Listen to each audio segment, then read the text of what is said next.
Meron na naman isang kupal na kagaya ni Tito Mars na sumisira sa reputasyon ng isang vendors. Gusto din sumikat. Alam niyo na kung anong gagawin sa page na itong hinayupak na to. Okay? Sige, panoorin na natin to.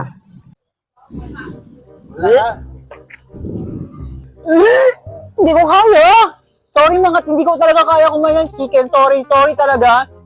Itong challenge na to, napakahirap. Mga ati, may nag-request na naman ng challenge.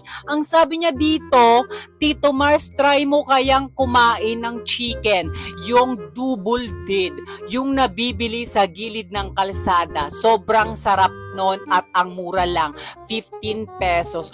Oh my God! Mga ati, bakit yun naman ako challenge ng ganito? Hindi ako kumakain ng chicken. Tigilan mo na kumain ng